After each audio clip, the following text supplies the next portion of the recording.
May Dawson tightened her grip on the reins as the gavel fell in the dusty town hall. Sold. 25 cents. Laughter rippled among the townsfolk, some shaking their heads at the fool purchase. The building she had bought wasn't worth kindling, they said. An abandoned ranch house 10 miles out, cursed, haunted, left to rot for 15 years. But May only tipped her hat lower, collected the yellow deed, and walked out. She had little left in the world, but her horse, a scarred gelding named Copper, and the stubborn fire that told her any roof beat sleeping under sky. The ride out was long and dry. Heat pressed on her shoulders, dust rising with each hoofstep like restless ghosts. Copper snorted, ears twitching, uneasy as they neared the property. May finally saw it standing crooked against the horizon, gray boards sagging, porch half collapsed, windows empty, eyes staring into nowhere. The townsfolk's stories whispered back, screams in the night, lights flickering with no flame. A family vanished without trace. May dismounted, boots crunching brittle weeds, and studied the house. It looked tired, not cursed. "Well, Copper," she muttered, "we've slept in worse." She pushed the door open, hinges crying like widows. Inside, stale air clung heavy. Floorboards groaned. Dust swirled where light pierced broken shutters. The kitchen bore an iron stove rusted but stubborn, table overturned, plates still scattered as if left mid-meal. May righted a chair, sat, and exhaled. Silence pressed around her. Copper nickered outside, restless. May stroked the colt on her hip. "Easy, boy," she called. "Ain't nothing here but shadows." Yet her voice echoed too loud, as if walls wanted to remind her she was trespasser. She unpacked her bedroll, set it in the corner, and lit a lantern. The glow pushed the dark back, but not far. That night, the storm came, sudden wind howling, rain pelting like thrown gravel. The old ranch house shuddered, roof groaning, shutters banging. Copper stamped and whinnied in the lean-to, the boards rattling with his fear. May rose from her bedroll, lantern swaying, and went to calm him. "Hush, old boy," she murmured, running a hand along his trembling neck. Lightning slashed, thunder rolled deep, and in that flash she swore she saw a figure at the upstairs window, tall, unmoving, watching. She froze, heart hammering. The next flash showed only emptiness. May set her jaw. "Haunted, huh?" she muttered.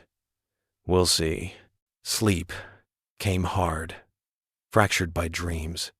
She woke before dawn to Copper pawing, ears flat, eyes rolling. He stared at the old stone fireplace like it held teeth. May lifted her rifle, lantern in hand. The hearth yawned black, but something cold seemed to leak from its cracks. She crouched, brushing soot aside, and found brickwork uneven, mortar chipped. "Hiding something," she whispered.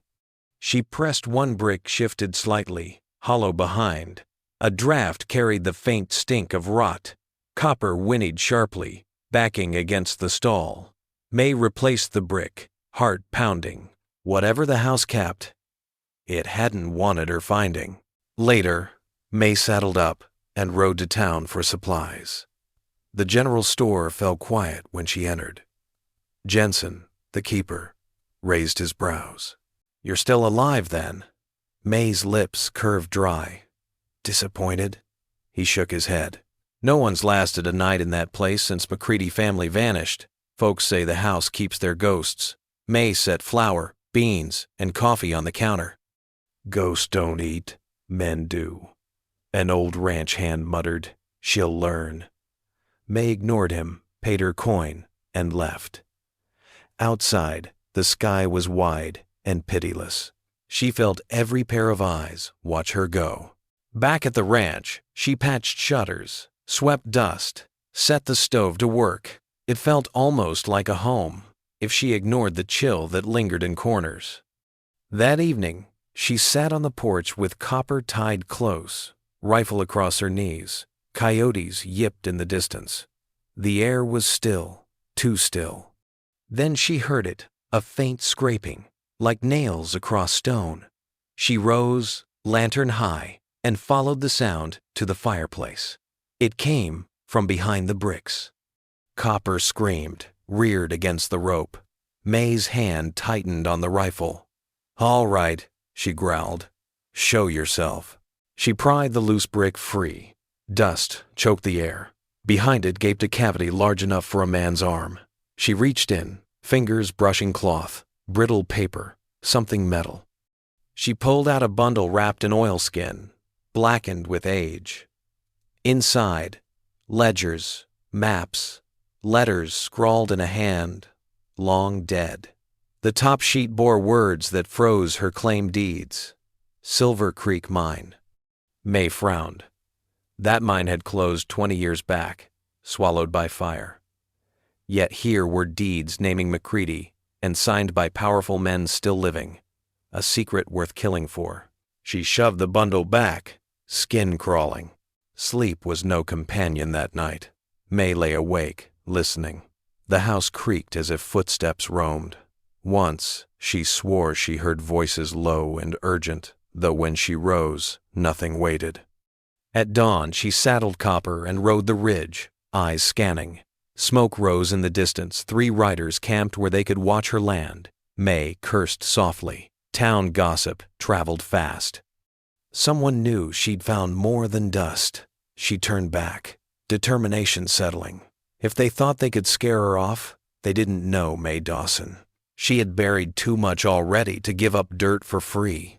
The next days brought unease. The riders lingered, sometimes closer, sometimes vanished. Copper grew restless, ears pricked to shadows. May spent mornings patching fences, afternoons riding the perimeter rifle ready. The house seemed to breathe with her, groans echoing her footsteps, shadows stretching longer than light should allow. Yet she grew used to it, stubbornly claiming each corner as hers. Still, at night the scraping returned, behind the fireplace, under the floorboards, like secrets clawing to get free. May forced herself to ignore it. Fear was a luxury she couldn't afford. Her focus had to stay on the living threat outside. One evening, Copper snorted sharp, eyes fixed on the tree line. May raised her rifle. A rider emerged, slowly gray beard, weathered face, gun loose, at his side. "Evenin'," he called. "Mighty bold, stayin' there." May kept the rifle steady, and mighty nosy, riding up, uninvited. The man chuckled. "Name's Calloway. This land's history runs deep. Best you leave before it swallows you." May spat in the dust. "I bought it fair. It's mine now." Calloway's eyes glinted. "Paper's one thing. Blood's another." He tipped his hat, turned, and rode off. May lowered the rifle slowly, unease gnawing. Trouble had just introduced itself. May spent the night sharpening her knives, oiling her rifle, setting lanterns where shadows gathered. Copper stood saddled in the lean-to, ready to run or fight. She thought of the papers hidden behind the hearth-proof of mine deeds, names powerful enough to shake the county. If Calloway knew, others did too. Why had the McCreadys vanished? Had they hidden the truth, only to be silenced? May lit another lamp, pushing back the dark. Ghosts or no, she wouldn't run. "Come sunrise," she whispered to Copper. "We'll know if this place kills us or makes us its own." The storm returned that night, fiercer than before. Rain hammered the roof, wind tore at shutters, lightning lit the yard like day. May sat in the kitchen, rifle across the table, Copper stamping restlessly outside, then knocking, slow, deliberate, at the front door. She froze. No rider would come in such weather. Heart pounding, she rose, lantern high, rifle ready. The door creaked open on its own, wind howling through. Empty porch. Then she heard it scraping, louder, from the fireplace. She swung toward it, teeth gritted. "Enough games," she growled, and strode forward, ready to drag the secret into the light. She tore more bricks free, dust choking her lungs. The cavity yawned wider, deep as a coffin. Inside lay bones, small and brittle. May recoiled, bile rising. Children's bones. Her hand shook as she pulled free another bundle, more papers. Letters written in a trembling hand. One read, "They are coming. We cannot run. If you find this, forgive us." May sat back hard, lantern trembling. The McCreadys hadn't vanished. They'd been silenced, their dead hidden in their own hearth. Copper screamed outside, hooves pounding. Thunder crashed, shaking the house. May whispered, "What did you people do?" as fury replaced fear. At dawn, the storm broke, leaving mud and silence. May buried the bones under the cottonwood, marking the grave with stones. "Rest now," she murmured, hat over heart. Copper grazed nearby. Calmer now, as if satisfied. The secret was no longer trapped. May knew she couldn't keep the truth buried. The papers named Calloway and others as thieves who'd stolen Silver Creek Mine, leaving families dead or vanished. That mine's riches had built fortunes still standing in town. She tightened her jaw. They wanted her gone because she knew. But May Dawson had never been good at quitting. She rode into town with the bundle hidden under her coat. Whispers followed as always. At Jensen's store, she laid down the ledger. "Read it," she said. He did, eyes widening. This could ruin half the county's fine men." May's mouth was a hard line. "Good. They deserve ruin." Jensen looked up, fear and awe mingling. "They'll kill you for this." May holstered her pistol. "They can try." She reclaimed the papers, tied them tight, and left.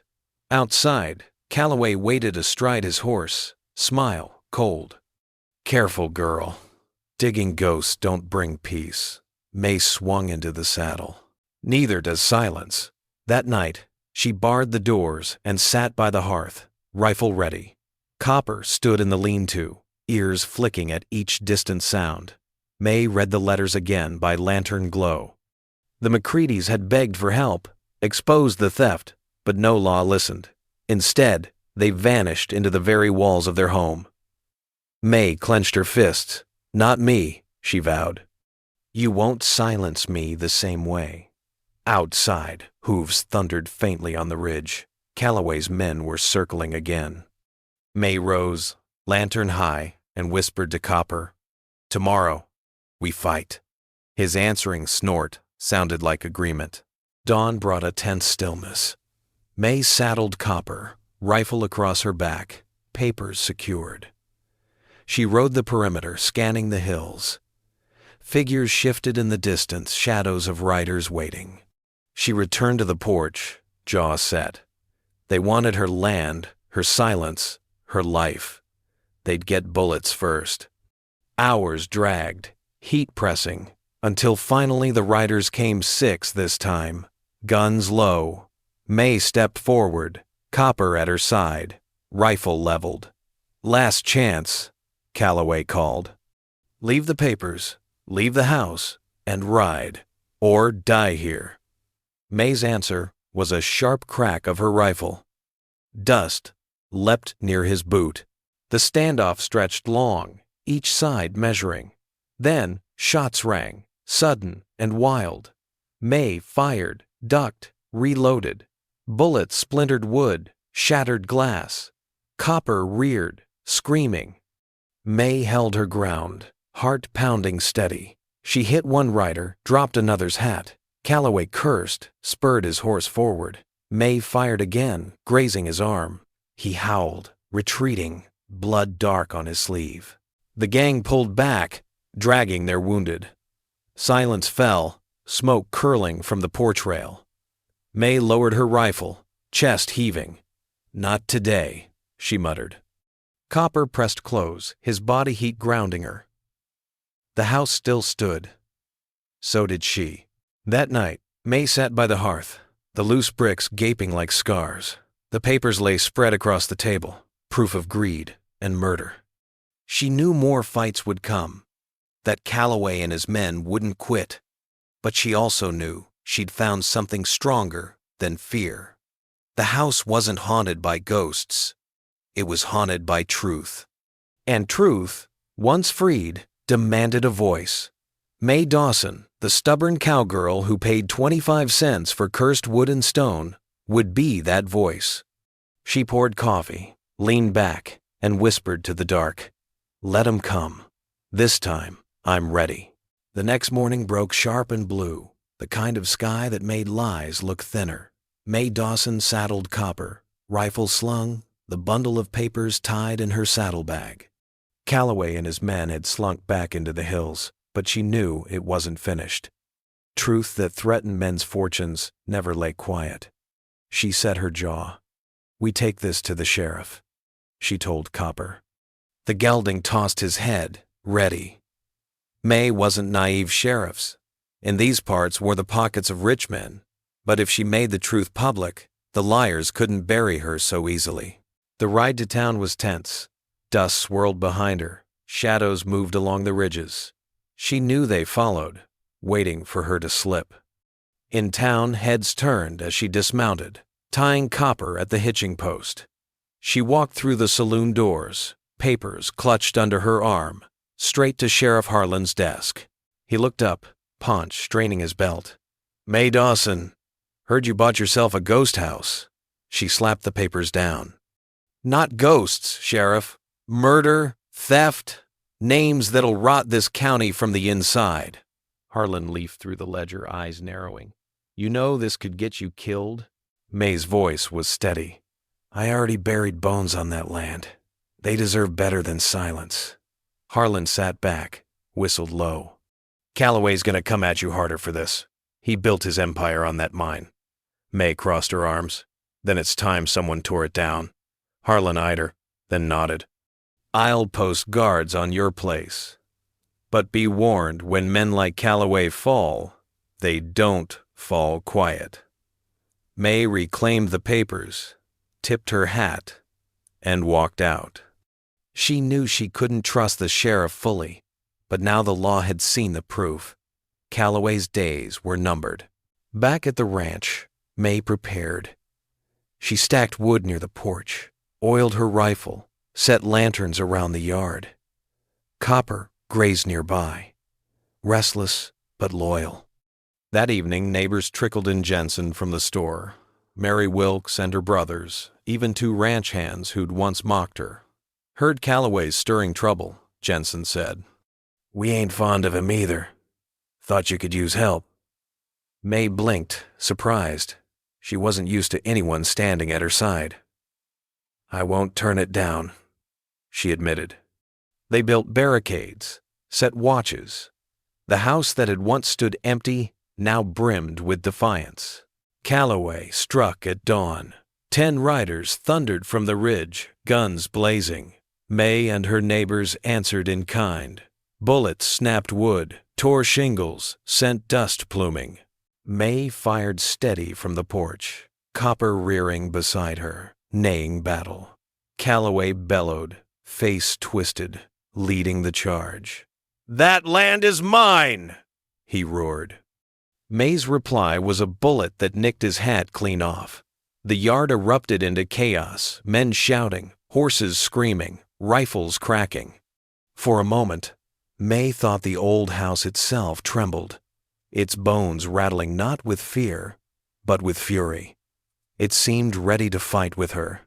The gunfight raged brutal. 2 of May's allies fell, clutching wounds, but the others held firm. Calloway's riders circled, trying to break their lines, but May's aim never wavered. She shot true, dropping one, then another. "Hold steady," she shouted, voice carrying. Copper kicked a raider's horse aside, sending the man sprawling. The ranch, once abandoned, now rang with defiance and blood. Then Calloway himself charged, pistol raised. May stepped forward, rifle leveled, breath slow. Their eyes locked hers full of iron, his of greed. She squeezed the trigger. Calloway toppled from his horse, dust swallowing him as silence followed. The surviving riders fled, dragging their wounded, leaving Calloway's body sprawled in the dust. May lowered her rifle, chest heaving. The yard stank of smoke and blood. Her neighbors cheered weakly, relief in their eyes. May walked to Calloway, kneeling. His eyes flickered open, hate burning even as life drained. "You think you won," he rasped. "Others will come, men richer than me, stronger." May's jaw tightened. "Maybe, but you won't be one of them." His breath rattled once more, then stilled. May rose, dusting her hands. One fight ended. The war for truth was far from done. They buried the dead at sunset, the ground soft from rain. May stood hat in hand, copper grazing nearby, the air heavy with silence. She spoke few words, but the townsfolk understood. The McCreadys, whose bones she'd found, weren't the only ones given rest now. Justice had begun to stir in a land long starved of it. Neighbors clapped her shoulder, offered supplies, promised to stand if more trouble came. May nodded thanks. She was still unused to company, but for once, the weight of survival wasn't hers alone to carry. The haunted ranch had found its people again. In the days after, strangers rode by, not to threaten, but to see the woman who'd killed Calloway. Some offered land trades, others whispered about the papers she held. May kept them close, showing only what was needed. At the saloon, men lowered their voices when she entered. Women eyed her with something between awe and fear. She ignored both. The ranch needed fixing, fences mending, horses tending. Copper healed from his scrapes, growing sleek again. At night, the house no longer creaked with malice, but with the simple weight of wind. The ghosts had been given peace. Still, May knew danger lingered. Calloway had allies, men in high places who wouldn't rest easy while proof of their crimes existed. She spent nights at the table, letters spread wide, reading the names and signatures. Each represented stolen lives, stolen wealth. The mine had been fire and death, but its ashes still burned in paper. May thought often of riding to the capital, presenting the evidence before judges. But she also knew the West had a way of swallowing truth if you didn't protect it. She resolved to guard the papers as fiercely as she'd guarded her horse. One evening, Sheriff Harlan came riding up, dust on his boots. He dismounted slow, tipping his hat. "Heard Calloway's gone to the worms," he said. May leaned on her rifle. "He had it coming," Harlan sighed. "Can't say I mourn him, but his friends, wealthy men, they'll paint you outlaw if they can. They'll twist this story till you're villain." May's eyes narrowed. "Let them try. Truth's heavier than their lies." Harlan nodded. "You're stubborn, Dawson. Maybe stubborn enough to change something." He left without more, but May sensed a shift. Even the sheriff saw her as more than a ghost. The ranch slowly grew alive again. May patched the roof. Neighbors brought lumber. Copper carried loads without complaint. Chickens scratched the yard. Smoke curled from the chimney, and laughter sometimes echoed where silence had ruled. May found herself humming more, a tune her mother once sang, and Copper flicked his ears as if approving. The haunted house, once cursed, now bore warmth again. Yet each time May passed the fireplace, she laid a hand against its stones. "Rest easy," she'd whisper. It had given up its secret. Now she owed it peace. Some debts couldn't be paid with coin. One night, as stars wheeled overhead, May sat on the porch, coffee in hand. Copper dozed nearby, tail swishing lazily. The air was still, almost kind. She thought of the McCreadys, of Calloway, of all the bones the West had swallowed. "Maybe this place ain't haunted," she murmured. "Maybe it just remembers." She sipped coffee, eyes narrowing at the horizon. She knew more riders would come, men with greed in their eyes. But she also knew she'd stand again, Rifle in hand, Copper at her side. The ranch had chosen her, and she wouldn't abandon it now. Weeks passed, and the papers May guarded became more than proof, they became a cause. Jensen offered to carry word east to men who might use it for justice. May agreed, though she made copies, keeping the originals locked beneath the floor. "They'll come hunting these," she said. "And if they do, they'll find me waiting." Word spread that May Dawson, the woman who bought a haunted ranch for 25 cents, now held the keys to bring powerful men low. Some called her foolish, others brave. She didn't care what name they used. What mattered was that she finally had one. By autumn, grass grew green where dust once lay. May planted beans and corn, tended chickens, mended fences. Neighbors stopped by not with pity, but with respect, trading eggs, sharing news. May found herself part of a community she'd long avoided. Children laughed in her yard, chasing Copper's tail. She almost smiled. Almost. At night, she'd sit by the fire, ledger open, and whisper to the McCreadys, "Your voices ain't lost. Not while I'm here." The house seemed to breathe easier, as if agreeing. For the first time in years, May felt she had more than survival. She had purpose.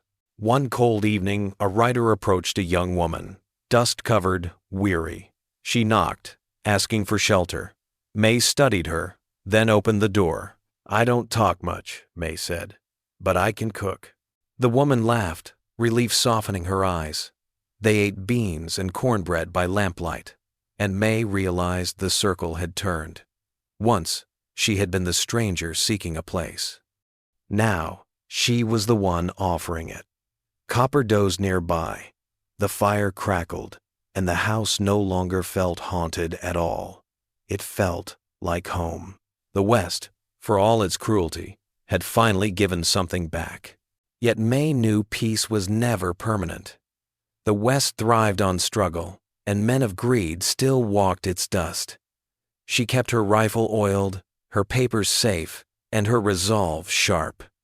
"They'll come again," she whispered one night, stroking Copper's mane. The gelding nickered softly, as if agreeing, but May wasn't afraid. The woman who once bought a ghost house for a quarter had faced storms, bones, and bullets. She'd stand again. She always did. The West respected only those who refused to bend, and May Dawson was steel wrapped in dust. She wouldn't break, not now, not ever. Seasons turned. Snow dusted the ridges. Spring brought blossoms to the cottonwood. The ranch thrived under May's hand. Travelers stopped by, carrying tales of Calloway's fall, of whispers that justice was stirring in the territory. Some wanted to see the house that once ate its owners. May let them, though she never showed the hearth's hollow. That was between her, the dead, and the truth. She became a story herself. The cowgirl who fought greed and ghosts, who built a life from ruins. She never asked for legend, but legends have a way of claiming those who endure.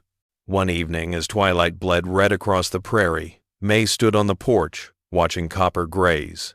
She thought of everything, the laughter of neighbors, the rage of Calloway, the quiet strength of the house. "Guess you were worth the coin," she murmured, patting the porch rail.